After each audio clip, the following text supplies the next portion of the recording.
Good to have you back. We have been joined on site to shed more light on the effect of Russia-Ukraine war on the oil and gas sector in Nigeria and perhaps how Nigeria can benefit from that. We've been joined by the very Dr. Wisdom Patrick Kenang. He is a fellow at the Nigerian Society of Engineers. Good to have you on the show. Thank you very much. Thank you. You're welcome, engineer. Thank you, sir. Well, let's just get started. There have been a myth or perhaps a fact that there's a way Nigeria can benefit from the current war between Russia and Ukraine. Do you share that same thought, considering all the odds, or is it just a temporary benefit that might have a ripple effect in the long run? No, the benefit is hypothetical. It's not real. And for lack of a better word, I use that. The reason is this. It's if anyone is saying that, they're telling you potentially what we could have gained, not what we can really gain. The reason is this. The price hike in the Russian, to benefit, if you look at the price hike from both a supply and a demand standpoint, then you then balance out whether you have at the end of the day a profit or a loss. If you look at the supply side of things, we're not doing very well. We have a quota of about 1.8 million barrels a day. We can't even meet up to 1.7. What that means, and then on top of that, the quota we're meeting right now, our budget levels is estimating a production level way above that. Okay, then in addition to that, you also have the fact that we have theft, which has curtailed our supply. You also have the fact that you have divestments, which means that companies had intentionally stopped investing into production increase. I know for a finite volume of barrels, the more you take it out, the more you reduce the potential barrels remaining, and the pressure at which it comes out, which is the reservoir relationship. So you get less out anyway. That's what it means to the layman in the economy. Then you're also having to deal with the fact that some of the crude that we take out, we have JV partnership, joint venture partnerships. So what that means is that if I quote that I'm taking out, let's say 1.88 million barrels, for example, and I'm in a JV partnership where the company has 40%, I have 60%. At the point of investing, the 40-60 ratio stands. At the point of taking out the investment, the 40-60% also stands. So what that means is that ultimately, what I have is 60% of the value I have quoted that Nigeria has gotten. So in effect, Nigeria has gotten this amount out of the ground, but Nigeria has partners. It's not doing it in isolation, so you can't get 100%. So the partners take their own and sell it, pay tax to the government. Yeah? And Nigeria now takes their own and sell it. So what we keep quoting 1.6 million barrels times this is not true, because we only get a fraction of that. It is even gets interesting. And this is still the demand side. You get a fraction of what you have said, of what you've quoted contractually. And after getting that fraction, you now have an allocation that is put aside for the domestic crude allocation. The domestic crude allocation is where we now do the trade by barter. Trade by barter, what I mean is we take 1 billion naira worth of crude, for example, and go and swap it for 1 billion naira worth of petroleum products. Now, what then is left for the export sales is roughly 28% of the value we have quoted. Do you understand? So how do you go to make profit when your only source of forex is 28% effectively? That's on the demand side. That's on the supply side, sorry. On the demand side, we then have, let's say, the equivalent of more than about 80% of the volumes that you're exporting coming back to be consumed as PMS and other products. You have subsidized PMS. So, in fact, the net effect is that you are having to pay more subsidy than you have earned beyond a price range. The relationship between your subsidy costs and the volumes becomes so exponential. So that's what's going on. We've passed a threshold that is sustainable. So our earnings are way under the expenditures that we're making for subsidy. So we are not anywhere making any headway. I've just tried to be very, very granular in my explanation. There's no profit. There's potential profits, and that's what people keep highlighting. Oh, Nigeria could have been making this, and that's for the expert. But yeah, the layman can think, yeah, Nigeria has made a windfall. Although there's nothing like that. You don't have the production levels that support that theory. Being an industry player yourself, and I believe this information is from a privileged position, being an industry player. And I believe other people in the industry who are saddled with the responsibility of making all this investment, they also know this. So would you say it's deliberate? Who's gaining? Okay, so the truth is this. I don't think Nigeria has been strategic, right? The war came about, not Nigeria's fault, right? But it's an opportunity for those that were strategic. Imagine if we had a strategic reserve, right? And we could open the tap to about 2.5 million barrels a day. That would be fantastic. But it goes so to highlight the level of planning. I often say that Nigeria is planned like a nomad, where he knows I'm going to this area for like 3 4 years and I'm moving on. We don't plan it like a permanent structure. It's almost like a nomad business. Because when I see roads that are planned in England and other places, they plan them for decades to come and even hundreds of years. But the problem here is everything is planned short term, short term, short term. So we don't have strategic reserves. Our only reserve was, the excess crude account, which of course, when times are bad, you keep depleting it. But I mean strategic reserve in terms of crude. We never had this storage. Okay, let's store it, and then when the prices bump up, we can, kind of sell more and get more money. So the truth is, no one caused this intentionally to gain. I can speak from the Nigerian perspective. There are no indications as to that. The indications show more that we're not prepared for the a sort of, I would say, abnormal situation. We're not prepared to take advantage of any situation out of the ordinary. And even the ordinary, we're struggling. Is that good or bad? Because I think nations would always have to prepare or have plans ahead for good or bad. So would you say that's on a good side for Nigeria? It's very horrible. We're not, I mean, the truth is, I'll give you an instance. We'll grant to a total halt if the Russian prediction of price for crude comes to reality at about $300 barrel by the end of the year. We'll run to a complete halt where we can't meet our efforts commitments, we can't meet our refinancing our loans, we can't do anything. We just run to a complete halt. This is bad. But the question is now, when people say we can take advantage, and even I've actually heard the regulators say, oh, Nigeria is going to take advantage. We have to be careful and we have to read beyond the normal literature. We have to apply semantics there.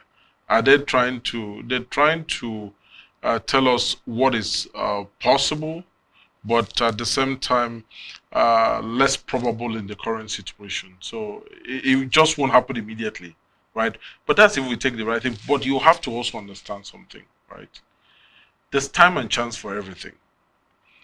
We had the time to drive investments when Africa was the hub for some of the foreign direct investments.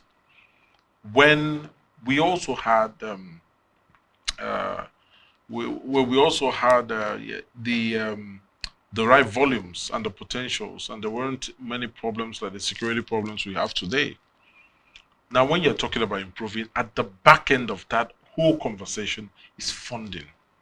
Who is going to come with the light of emerging markets? and the challenges we currently have, how many foreign direct investments can we have? Just to end, we had only 4% foreign direct investment between, I think, 2016 and 2021. Only 4% of the foreign direct investment coming into Africa came into Nigeria. That's to show you the sort of situation. So how we, when we can't afford to build it ourselves, and we cannot afford to get foreign direct investment just because of the uncertainty that we have proven ourselves to have over time, how can we take advantage of this ultimately? You know, talking about foreign direct investment, we've seen a lot of IOCs sell off their assets in Nigeria. Very recently, we saw the transaction between, is it Seplat and Mobile Oil? And then you talked about Russian prediction, oil hitting up to 300. To the layman, that would mean a huge oil windfall, but you're saying we would grind to a halt. And then I'm also looking at a lot of these companies are divesting. The likes of Total E&P has metamorphosed into Total Energies, and a lot of them are even looking green. So a measure of all of this fact, what's the outlook for Nigeria? It's not good. What it means is that we now have to do the right thing the hard way. You know, it's almost like someone who had parents to send them to school and they didn't want to go to school, and then when they choose to go to school, the parents are no more. They have to put themselves through school and do it with other responsibilities. That's what we now have to do. We have to search inwards. We have to first become more efficient. So it's not, and we have to understand there is no national cake to cut anymore. It's just not there. Now we are cutting the opportunity cost of the future. That's what we're doing. So there's no, uh, the outlook is that uh, it's not like before where you have an oil well and just because of having it, someone says, take these billions, go put it in. If it works, fine. If it doesn't work, no, there's nothing like that. People and investors are more intentional. There's a value, there's a huge responsibility for you to bring value. You know, you cannot just say, I've got this oil well. So I think the entire conversation is now centered that Nigeria's advantage has diminished just because they have volumes. There's no advantage anymore. Before now, the whole industry was volume based. I have volumes. Oh, I have volumes. And to bless Nigeria, we had sweet crude, which is crude without sulfur or very little sulfur, and which is the darling of the refining industry. But now the conversation in the oil industry has shifted to value based. The question investors are now asking is, what value do you have? It's not about the volumes. The volume has now metamorphosed to how certain is the industry we're coming to playing. The next question they're talking about is how responsible is the exploitation of energy? That's what energy transition is now talking about. How clean and responsible is it? The next question is, what is the capital efficiency of the money I'm spending, which is where the production cost comes to play.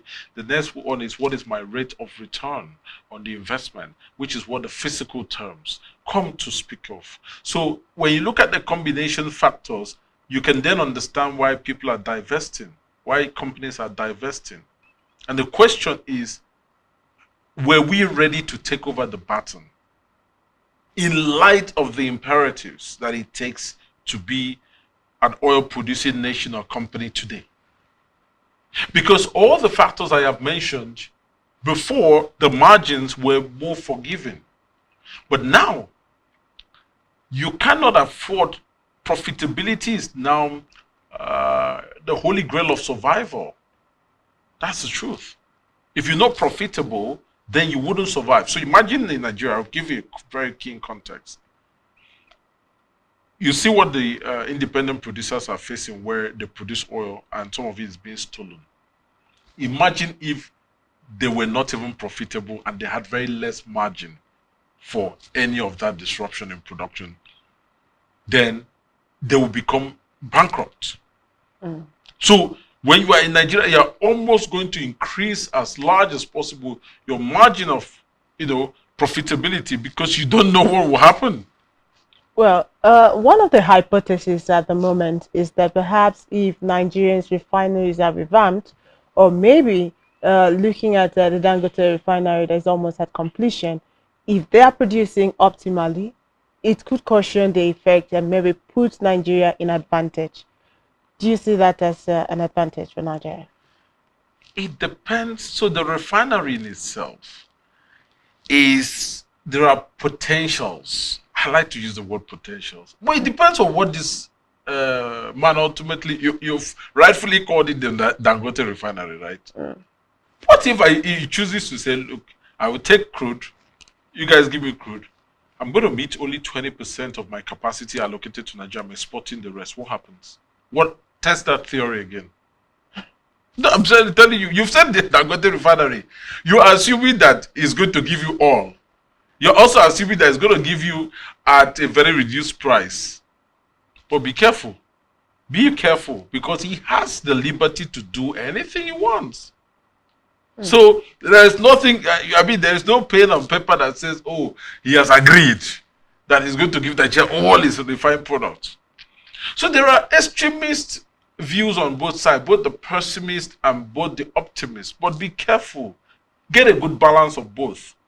Because the optimist model is what has brought us this far in the wrong direction. Yeah, Nigeria has the potential to raise 10 million people out of poverty in 2021. And then we all clap. We have very wonderful symposiums that articulate some of these points. And you ask you, what is the foundational basis for some of these conversations? They're purely optimistic. Optimistic that the moon will line up in the same line of sight with the sun, and that rapture will happen. And you know these factors would never happen. Well, Okay, Doctor, I don't know how conversant you are with the concept of the Dutch curse. Okay. Can you discuss the Nigerian oil and gas industry in light of the Dutch curse? I don't know much about the Dutch Okay, curse. okay, okay. It's this concept. It's a theory that suggests that it is found that the countries with the highest natural resource reserves are actually the poorest on earth. And then it's been said that perhaps it's because of this abundance that makes them grow lazy. Because you look at countries like nations like the UK, although it's an alliance, you look at Singapore, you look at Japan, who do not really have natural resources, doing better economically than countries in what we call the third world, who are well so blessed with these natural resources. Do you think it has any connection? You see, before we test that hypothesis, let's look at a country like Saudi Arabia too. Let's look at a country like UAE. Let's look at Qatar. Now there are some few outlier exceptions to that theory. The point there is that I think the world was driven on the misconception that a volume-based economy was the ultimate for some time. But you see, effectiveness and efficiency is not a phenomenon that is just limited to one operation, right? If you're efficient in a small thing, the chances are if I scale up your responsibility, you'll be efficient. You try to naturally apply efficiency in other things, right? So the problem is that we just don't have, you can't give what you don't have. We don't have efficiency and effectiveness. So we just think it's all about the volume. Okay, still talking about the refineries she mentioned, there are opinions, these are things we can actually substantiate, but people say the fact that our refineries, the means of refining, the machinery are imported, and then when they go obsolete, we depend on the manufacturers to produce, and sometimes they've moved on. They've moved on to more advanced equipment and machinery, and then they have to go back into producing those old parts, and then this keeps our refineries moribund. And then someone said it would be best if we are going to refine optimally for domestic consumption, we should evolve beyond importing some of these assets. We should go into manufacturing them ourselves, and then have a refinery set up by total local technology. Do you agree with that? I try to be, when I come on air, I try to be very pragmatic, because I think the value of bringing someone like me is to, sort of grind on the plausible ideas. And so if a lawmaker hears it, he can say, oh, I'm picking on this, To be honest to you, it's not a chicken and egg game. Which one is more, which one you need first? You say manufacturing, the cost of manufacturing the equipment in this country, first and foremost, I'm just trying to tackle the foundational base of that theory. It's just out of this world. You can't do it. You cannot do it. So the person's theory will never even come to pass because it's premised on manufacturing the whole thing here, or whichever theory that is. Now, here's what would work, right? The government is not set up to run business, at least the African government. And even in the UK, they used to run the National Health Services, NHS. They sold it off. They privatized it. It just didn't work. So the thing is, the government is not structured to run this. It's not just structured. You're regulating and you're running at the same time. There are potentials for abuse and conflict of interest. If the path that we have told is what it is, privatize it. Privatize it. Let others worry about this initiative. Of course, the decision to take of whether to domesticate production or not is a financial position that is driven by, some fundamentals, financial fundamentals. It's not driven by sentiments, So let others choose. There are many models, and what they've deployed is the BOT model. It works in different climes, but just allow them run their thing. Then two, you have to liberalize the markets. That's the truth. Let me explain something, and much to my own pain too. Subsidy. The reason the average Nigerian is clamoring on subsidy is not because it is advantageous. There have been different reiterations about how we are spending so much on subsidy, and I think the average person maybe understands it. The problem is the average Nigerian does not trust that if you take out subsidy, that these funds will not be embezzled. That's the problem with the average Nigerian. It's not that the subsidy is good. Now, here's the problem. Let me speak theoretically towards subsidy. When you subsidize, you are not only subsidizing Nigeria, you're subsidizing West Africa. In Ghana, the equivalent of their fuel is at least above 250. Now, you sell fuel here, let's say at one something, maybe you land it at 160, 170. The margin there means that it is very attractive for those that can to buy in Nigeria and get the subsidy allocated on it, and then round trip it and sell it in Ghana. Okay. So we have been subsidizing West Africa for decades. That's the situation we find ourselves. So the truth is this. If you want the market to go, you have to liberalize it. But I also understand that before you liberalize it, you have to get enough players. So right now there's so many people on the demand side and less people on the supply side, which creates a monopolistic tendency. You have to get a good balance. So what I would say is the practical steps out, because I said, I love to give practical steps, is first and foremost, get the refineries privatized, give some fiscal incentives for them to quickly get this running, and then slowly liberalize the market, and more so ensure that there's transparency on the use of funds. You cannot tell me you remove subsidy and you'll be crediting Nigerians 20,000, 10,000. And I ask in my entire village, nobody has gotten an alert. There's something wrong with that.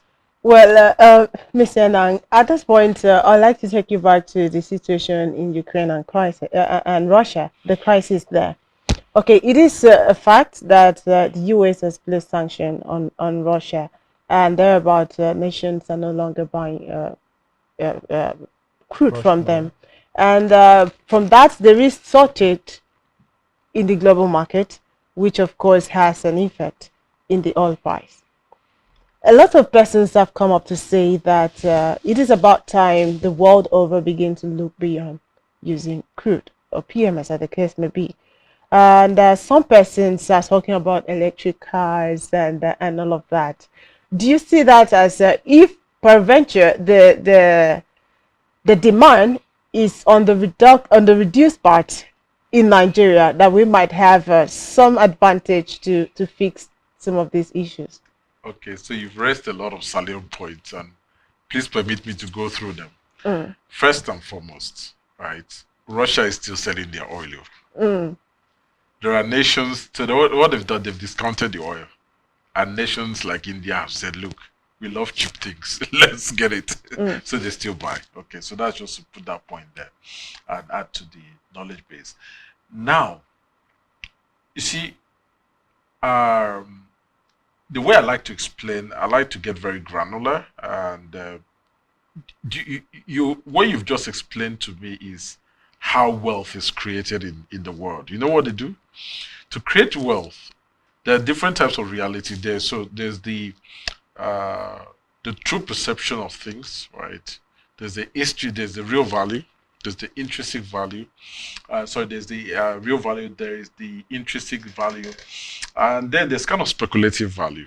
Okay, and that's how the stock market works. So I bring out something like, say, taking people to the moon on holiday, and I evangelize about it, and people just say, okay, we love this idea, and they key in and they start buying stocks. Okay, maybe it's possible tomorrow, let's buy the stocks. And then I turn a billionaire because people have keyed into the kind of speculative value, not the real value. Sometimes you find out that, oh, what they sold us was a scam. Now let's go to reality and let's connect to what you said. The idea of electric cars here in Nigeria is just not feasible, at least on a large scale. On a fun scale where I just buy the electric car and I operate it, it's fine. Hypothetically, it can work, but practically, it can't. You're also, thankfully, you're speaking to someone who did a PhD in automotive. And my PhD thesis was in the controls of hybrid electric vehicles. So I understand this thing a lot. The battery technology has not improved to such a reliable way, a reliable point that can cope with the epileptic nature of electricity here. But by that I mean you spend 4 hours charging and 1 hour discharging. So for every 4 hours you charge, you only use it for 1 hour. You have to recharge. How can you do this?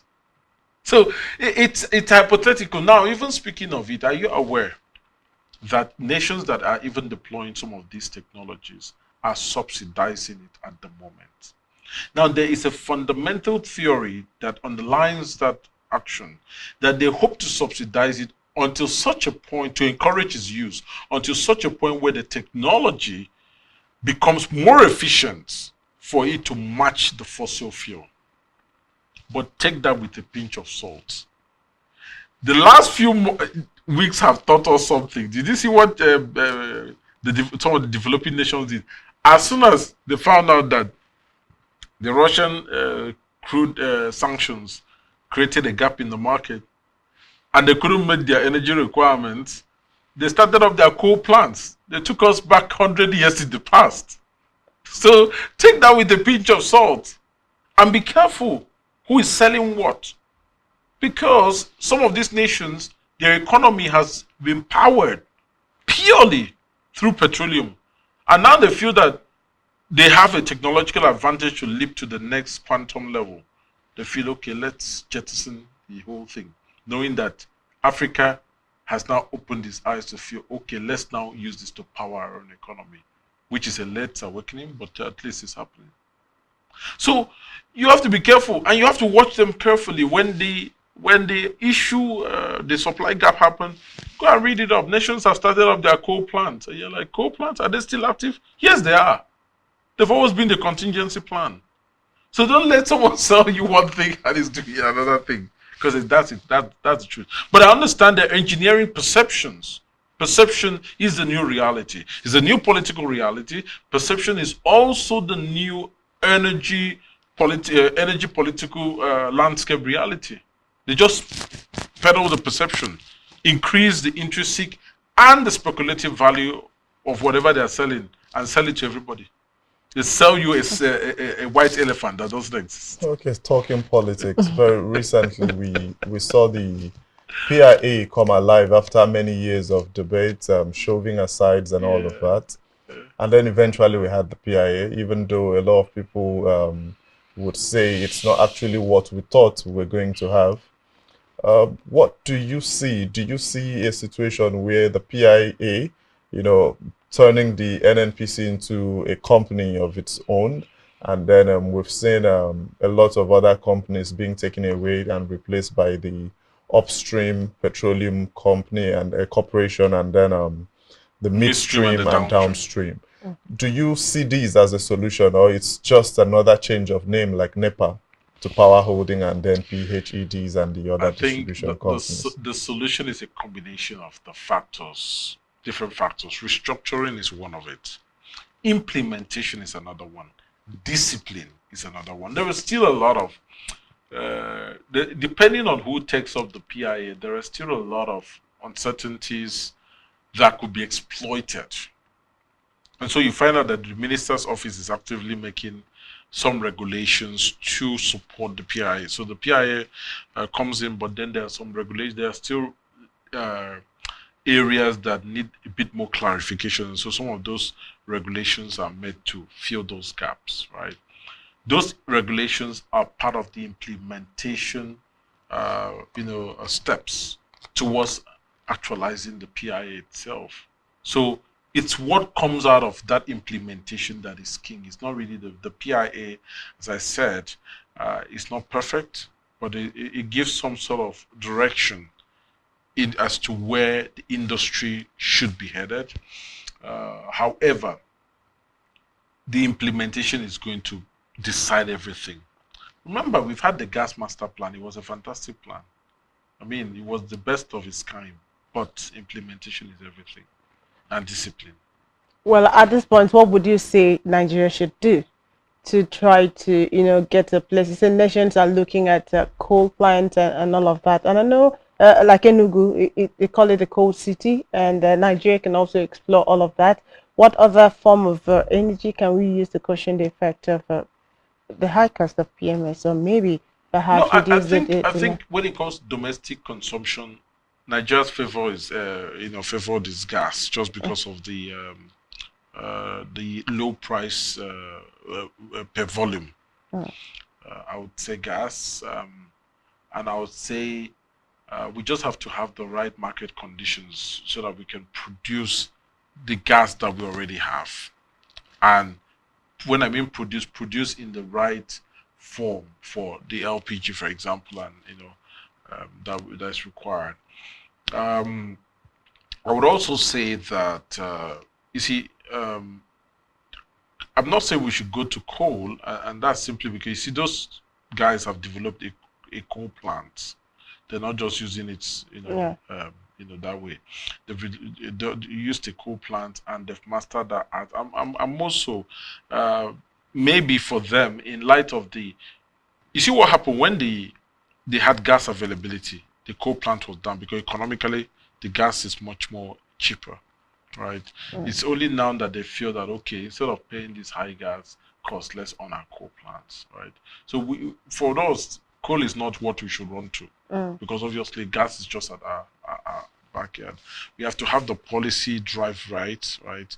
I keep saying that, and I think we have to um, be purely honest. You see, I find it manipulative when people use semantics, Mm. simply because there are a lot of people that are schooled but not educated. That's the truth Mm. in this country, and I say that with a lot of authority. I can use a lot of grammar and meander my way through things, and people would not even figure out what I said. But I've made my point. But the point is this: to whose advantage is that you come out, you make some very, very flamboyant statements with no substance, and everybody claps. Everybody goes on telling the child, "Don't worry, Nigeria is getting better." I've heard it today. But the word is farther than the truth. So we just need to be very honest, take a very honest position. Let's take a demarcation. Let's have a demarcation between what is possible, what is probable, and what's plausible. Because at the end of the day, you cannot, no matter how you sugarcoat it, after the sugarcoat has gone away, the reality still remains the same. So you can't come, you can't invite me here and I'm coming to tell people lies. And tomorrow the reality is different. They're like, Dr. Enan said this will work and it didn't work. No, who are you fooling? The internet never sleeps. There's always the record. So our leaders just need to be very brutally honest to themselves. Okay. That's the way we solve. Okay, I'll take it from something you said. You said, in honesty, when we talk subsidy, Nigeria is actually subsidizing West Africa. Correct. That narrative was one of the narratives when former President Goodluck Jonathan wanted to jettison subsidy. He said a lot of people come in, get the subsidy money and reroute the product to neighboring countries. Correct. And then there is also people who say that the lack of success, the lack of progress in the Nigerian oil and gas sector, it's because of the beneficiaries of this sector. These are the people that would not let the refineries work. These are people that would not just let anything work in the oil and gas sector. As an industry player, do you think this is far from the truth? No, there is some truth. And very much so. Yes, people would say, can you prove the truth? But it doesn't mean there are indications. Why are some things not working? There are interests. There's interest. It's like saying security. Are you surprised when there are some indications that, okay, because of some stakeholders compromise, the security there, pipelines were vandalized? I mean, you hear things like there are 180 tap-ins on a particular pipeline. 180 tap-ins across the whole length of the pipeline and nobody saw somebody. So the truth is that there are some interests. And this is the reality is the government is just a part of the problem. Whether it is through their decision or indecision. Us, the people, are also another part of the problem. Do we have a big picture? Do we have a big picture of where we are headed as a people? Have we set the right imperatives? Secondly, have we also made a commitment to make things work? Now, I will take you an aside, but this story kind of reinforces all we've said. I was in Canada in 2014, and I was at the train station in Ontario, and I was walking past. So the Canadian, at that particular train station, I don't know if it's the whole of Canada that does it that way. That particular train station stipulates how much you should pay. So once you put that money in, as long as you're using the tube, whether you're stopping in the next station or you're stopping at the farthest station, it's one money that opens the door for you. But there was a trick to it. That whenever you put any amount, there was no one securing. So once you put any amount, the machine will open the door. So the lady that stood by the other side of that machine was just there to give change, just in case you had notes, because the machine took coins. But she was wearing the uniform of the train station. So I curiously put more in because I had a lot of change and we're leaving to Nigeria, so I didn't know what I would do with the coins. So I just put more. And I stood aside and I had a little chat with her. And I said, this stuff says put this amount to gain access into the rail. But I've noticed keenly that the last 10 people have put more. This would never happen in my country. She said, where are you from? I said, Nigerian. He said, okay, look. This railway has been here for at least 100 years. Even before, they've upgraded the facility, but it's been there. She said that if you cheat the system, if everyone cheats the system, how can they come back and find this railway? And what would they use tomorrow? What would our children use? The consciousness is enshrined in every Canadian that if you go through that system, you go beyond the minimum requirement and put in more than is required to ensure it works. I saw that conviction not from the lady in the train station alone, but from every customer who put in money there. I knew what they were putting, and they put way more than what was required. These were people that took ownership. These were people that knew they had no other places to be. But here is, let's run it down, get a passport and run to Canada and run to the US. Well, a conviction it is, Mr. Enang, Dr. Enang. Thank you for coming on the show. It was nice having you. I believe that every Nigerian has taken a thing or two out of this conversation, and that one strong point stands out, that we must have conviction that our refineries must work, and that every part, every sector in Nigeria must work optimally, and it boils down on every citizen of the country to have that consciousness to take charge of every facility that you have around your community as your own and ensure that it works optimally.